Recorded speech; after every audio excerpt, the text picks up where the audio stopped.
여러분이 지금 보고 있는 이 그림이 마음에 드시나요? 아니면 같은 해에 전시된 이 그림이 더 마음에 드십니까? 형태와 그림이 명확하게 보여서 더 좋으신가요? 드라마틱한 이야기를 보여주는 듯해서 마음에 드시나요? 아니면 작가가 순간을 포착한 것 같은 이 그림이 더 좋은가요? 붓터치가 더욱 생생하고 색이 화려하며 표현력이 뛰어나죠. 오늘날 인상파 그림이 박물관에 전시되고 경매로 수백만 달러에 팔릴 때 이 작품들에 대한 훌륭한 작품성의 정당성을 의심하지는 않습니다. 그러나 그들이 1874년 파리에서 처음 전시됐을 때 인상파 화가들의 작품은 미완성이고 대충 그린 것 같고 저속하며 이단화라고 여겨졌습니다. 미술 역사가 진화하면서 충격적인 현대미술에 익숙해짐으로 인해 인상파 화가들의 그림이 현대인들의 눈으로 볼 때는 구식이고 완전히 비대칭적인 그림으로 여겨질 수도 있습니다. 정말 그들의 미적 매력이 힘이 빠진 걸까요? 그렇게 구식이고 더 이상 충격적인 매력이 없다면 왜 우리는 그 작품들을 봐야 합니까? 우리는 이 그림에서 100년이 훨씬 넘게 사랑과 관심을 받는 그 무엇을 볼 수 있는 걸까요? 이런 매력이 인상주의만의 독특한 매력이자 사실인 것입니다. 오늘 우리는 그 인상주의가 지닌 매력적 사실을 둘러봅니다.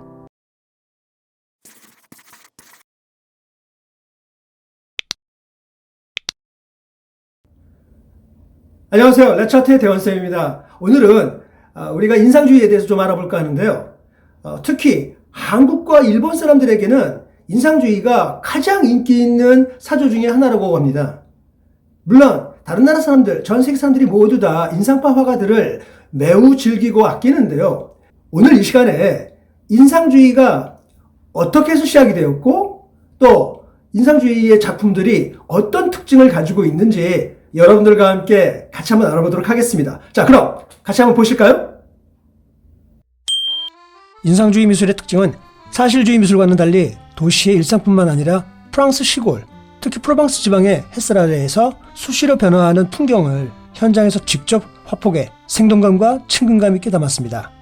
인상주의 화가들은 천천히 화실에서 한 겹 한 겹 화폭의 주제를 그리던 기존의 프랑스 왕립예술학교파인 사실주의 화가들과는 달리 수시로 야외에서 많이 그리곤 했습니다.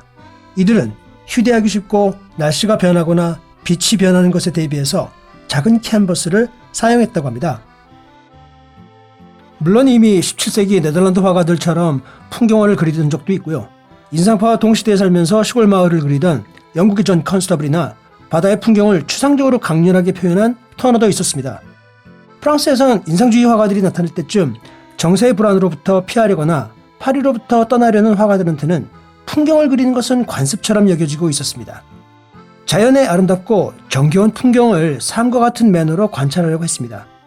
이 화가들은 또한 새로운 스타일이나 기법을 실험해 보기도 했죠. 느슨한 붓놀림이나 밝은 색상을 사용하게 됐는데요. 하지만 당시 풍경화는 주류였던 아카데미 화가들에게 가치가 떨어지는 그런 그림들로 무시되고 있었습니다.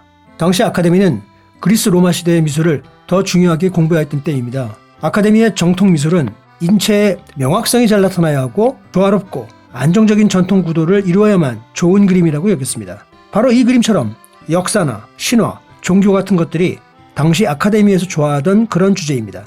그들은 일반인들의 흔한 생활을 그리는 것은 가치가 없다고 여겼습니다. 기존의 사실주의자들은 이미 그들이 살고 있는 현대 생활의 장면을 그리며 아카데미가 추구하는 가치에 스스로 도전을 하기 시작했습니다. 구스타프 콜벳은 1885년 파리에서 개최된 세계박람회에서 심사 공모전을 우회해서 자신만의 전시관을 만들었습니다. 이 그림에서 우리가 특히 주목할 만한 것은요, 화가가 풍경화를 그리는 이 부분을 보여주려고 한 것이죠. 1863년 정부는 자신들의 방식대로 그림을 그리고 여기저기 보여주고자 하는 새로운 실험의 도전자들을 포함해서 화랑에서 거부한 작품들을 다루는 특별 전시회를 조직했습니다. 에드와르드 마네와 같이 인상파 화가들과 함께 전시에 참여하지는 않지만 그들과 친한 친구가 되어 그들의 작품을 인정하고 수많은 관심과 기술을 공유하는 경우도 많았다고 합니다. 1874년 첫 인상주의 전시회에 참가한 작가들은 그동안 화랑에 자신들의 작품들을 보여주려 부단히도 노력했지만 그 작품들을 거부당한 것에 대해서 지쳐만 갔습니다. 그래서 이 젊은 작가들은 무명의 작가들이라는 이름으로 자신들만의 전시회를 하기로 하고 사진가 나달의 옛 스튜디오에서 자신들의 작품들을 보여주었습니다. 이 전시에서는 정부가 관여하지 않고 심사위원도 없으며 주제도 자유로웠습니다. 그들은 공동의 사명의식이나 그들만의 공통적인 선언을 하려고 하지 않았으며 자신들 개개인의 관심사를 탐구하는 데 관심이 있었습니다. 만약 공동 전시 취지문이 있었다면 화랑은 아니야 라든지 감사하지만 난 내가 좋아하는 것을 그릴 거야 라고 썼을 겁니다. 하지만 대략적으로는 이들은 도시와 시골의 현대적인 일상생활을 주로 그렸습니다. 밝은 색상과 끈기는 듯한 붓터치, 그리고 느슨하게 그려진 형태가 특징이었죠. 그들의 그림에는 자유로움이 흐르는 듯 했습니다. 이런 자유분방함에 사람들은 말이 많았다고 합니다. 미술평론가 루이 르로이는 모네의 해돋이의 정확한 표현에 대하여 저건 단지 그냥 인상 정도일 뿐이지, 대충 엉성하게 끝내지도 않은 스케치 같아서 보여주기도 팔기도 힘든 그림이야 라고 인상파 전시에 대하여 악평을 했다고 합니다. 하지만 다른 전문가는 이 그림들은 활기차고 활발하며 빛을 사로잡고 있는 것 같습니다. 대상을 빠르게 포착하고 본질을 잘 이해하는 듯합니다 라고 극찬을 하기도 했습니다. 원래 인상주의라는 이름은 자신들이 붙인 것이 아니라 그림에서 풍기는 느낌을 평론가들이 지어준 곳에서 시작된 것입니다. 인상파의 풍경화는 과거의 풍경화들과는 달리 현 시대의 일상을 즉흥적이고 감각적으로 묘사했습니다. 예를 들면 그들은 도시의 사람들에게 최신의 패션을 입히거나 파리 근교에서 레저를 즐기는 모습을 즐겨 표현했습니다. 새롭게 철도가 생기면서 교외로 이동하기가 그 어느 때보다도 쉬워지면서 인상주의 화가들은 이런 삶의 변화와 공업화되는 사회에 대해 숨기지 않고 보여주었습니다. 일상이 빨라지기 시작했고 미술도 함께 빠르게 변하고 있었죠. 그중 파리도 도시로서 빠르게 큰 변화를 주고 있었는데요. 복잡하던 중세의 도시에서 크고 깨끗하고 안전한 현대의 도시로 바뀌었습니다. 넓은 도로와 정원들이 생기고 도시 전체가 매우 밝아졌습니다. 인상주의 화가들은 이런 밝아진 빛을 좋아했고 그 빛을 적극 자신들의 그림에 활용하게 되었습니다. 그런 빛을 사용해서 즉흥적인 효과를 내기도 했죠. 그들은 나무 사이로 부서진 구름의 느낌을 보여주고 싶어 했고 물에 비친 빛의 반사를 표현하길 좋아했습니다. 심지어 실내를 그릴 때도 창문을 그려주어 빛의 투과와 그 빛에 의해서 생기는 그림자, 그리고 그 그림자의 색변화 등을 적극적으로 연구하고 표현했습니다. 그들은 종종 시간 사이로 흐르는 대기 효과를 포착해서 즉흥적인 페인팅을 만들어가는데 몰입하기도 했습니다. 이런 빛의 효과에서 나타나는 느낌을 제대로 찾아내는 데는 많은 시간이 걸리더라도 다양한 시도를 했습니다. 모네의 경우는 빛이 바뀌는 현상들 때문에 한 번에 여러 작품들을 동시에 그리고나 있습니다. 또 같은 곳을 매일 찾아와 조금씩 세밀함을 완성시켜갑니다. 새롭게 더 밝고 화려한 물감이 개발되어짐으로 인해서 인상파 화가들에게는 무척 요긴했습니다. 밝고 생생한 색들이 나란히 배치되며 거기서 생기는 화려하고 인상 깊은 효과에 관객들을 놀라게 하곤 했습니다. 심지어는 그림자도 그냥 검정색이나 회색이 아닌 새로운 느낌의 색이 표현되어집니다. 1839년에 발간된 화학자 세브로엘 박사의 색에 대한 연구에서도 이런 색의 관계와 효과에 대한 실험을 소개하였으며 실제로 보색 관계에 대해 이렇게 서로 밝고 강렬한 색들이 나란히 있을 경우 어떤 느낌과 효과가 있는지를 인상주의 화가들에게 큰 영향을 주기도 했습니다. 이들에 대한 초기 평가들은 인상주의 작품은 있는 그대로를 그리기보다는 어떻게 나타나 보이느냐를 그리는 것 같다 했습니다.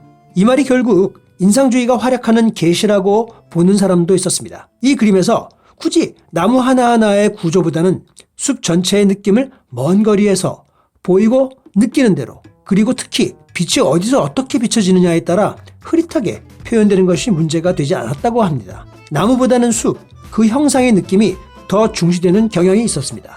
인상주의 화가의 관점에서는 그것이 나무인지 몰라도 된다는 것이었습니다. 만약 화가들이 우주에서 온 외계인이라면 나무라는 것을 본 적이 없다고 해도 처음 보는 이 나무들을 그냥 시각적인 자극으로 기록되어도 충분하다는 거죠. 처음 보는 사람들은 이것이 또 다른 무엇이라고 느낄 수도 있다는 것입니다. 물론 모든 인상주의 화가들이 다 그렇지는 않았습니다. 드가의 경우 묘사력의 장인이었던 그는 자신의 작품에 선명한 선을 강조하며 전체적인 형태를 명확히 하기도 했습니다. 특히 인체에서는 드가의 혁신적 실험은 그의 독특한 구도의 배치에 있었던 거죠. 그의 무의 작품들을 보면 중앙에서 벗어나 있거나 독특한 시점에서 비스듬히 그려진 경우가 많습니다. 과거의 전통적 아카데미 스타일에서는 이해하기 어려운 구도였죠. 당시 일본의 전통 미술은 매우 인기가 있어서 그들의 작품에 많이 나타나 있다고 하는데요. 형태의 평면화라든지 여백의 미 같은 것들이 영향을 주었다고 합니다. 그리고 사진의 발명도 이들에게 또 다른 작업에 혁신을 주는데 기여를 합니다. 대표적으로 마치 사진에서 스냅 사진을 찍는 것처럼 구도가 불균형한 점이죠. 또 일부 작가들에게는 사진이 워낙 사실적으로 대상을 잘 표현하니 회화적인 측면에서는 사실적인 것은 카메라에게 맡기고 회화가 잘할 수 있는 것에 더 초점을 맞추었죠. 화려한 색, 질감, 그리고 잘 아시겠지만 더 회화적이라는 점이 인상파 작품들의 특징이었습니다. 이런 새로운 미술은 여성을 더욱 많이 부각시키는 점도 뜻깊은데요.